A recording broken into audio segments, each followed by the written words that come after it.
Bonjour Swad, Bonjour Nancy. vous avez décidé de vous lancer dans le monde de la pâtisserie et du traiteur en tant qu'indépendante, tout en jonglant avec un autre emploi et votre vie de famille. Qu'est-ce qui vous a motivé à franchir le pas malgré tous ces défis? Ce qui m'a décidé à franchir le pas, c'est la passion.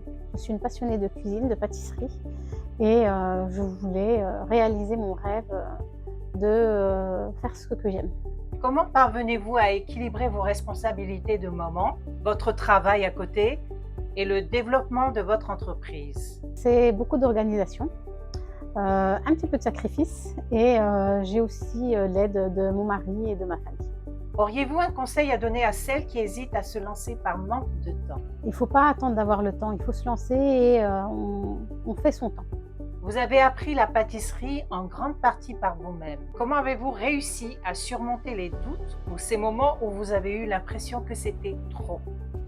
Alors on ne les surmonte pas, mais on fonce et on essaye de passer outre et on ne baisse pas les bras. Quelle a été votre plus grande fierté en tant qu'autodidacte? Y a-t-il une recette ou un projet qui vous a particulièrement marqué? Alors, ma fierté, c'est d'avoir ouvert mon laboratoire de pâtisserie. À l'inauguration, il y avait ma famille, mes amis, mes parents. Voir cette fierté dans leur regard, ça n'avait pas de prix. Mon mari, mes enfants, et ça, c'est magnifique. Et je remercie aussi mes amis qui ont fait le déplacement depuis Paris. On est un groupe de pâtissières, on ne se connaissait pas. Un jour, sur Instagram, une fille avait fait un appel en disant « Je passe mon CAP à un candidat libre. Si des personnes veulent intégrer le groupe pour s'aider, contactez-moi. » J'ai contacté et ensuite, sur ce groupe, il y avait plus de 100 personnes.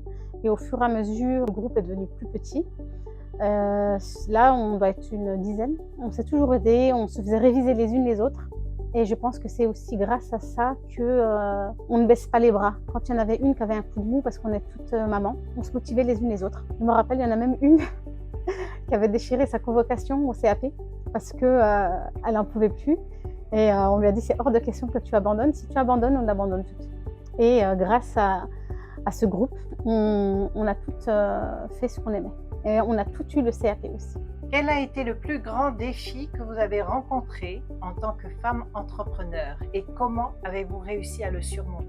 Alors le plus grand défi, c'est de ne pas laisser sa vie familiale parce qu'on a tendance à vouloir tout faire vite et bien. Mais il y a les enfants, il y a le mari et il faut savoir jongler entre les deux pour ne pas délaisser sa famille. Il n'y a pas de secret, il faut trouver un équilibre.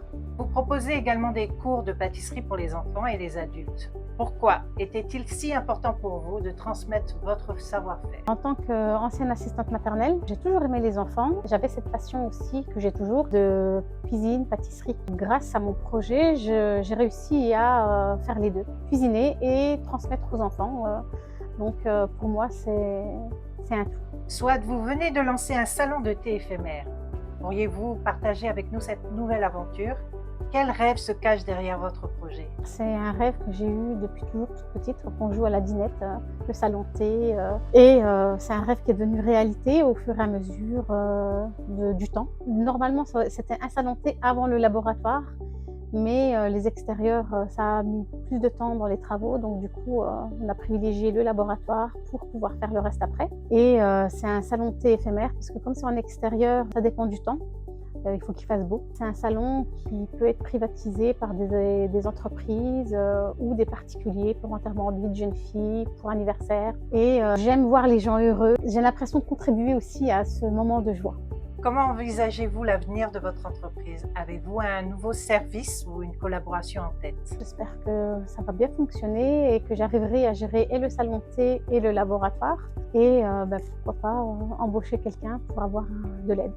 Votre histoire montre qu'il est possible de tout recommencer, même en ayant des responsabilités familiales. Quel message aimeriez-vous transmettre aux femmes qui pensent que ce n'est pas le bon moment? Il n'y a pas de bon moment. Il faut se trouver ce moment et se donner à fond et en s'organisant, on y arrive. Si vous deviez résumer votre parcours en une seule phrase, quelle serait-elle? Beaucoup de sacrifices, mais ça vaut le coup et il faut foncer. Merci Swad. Merci Nancy.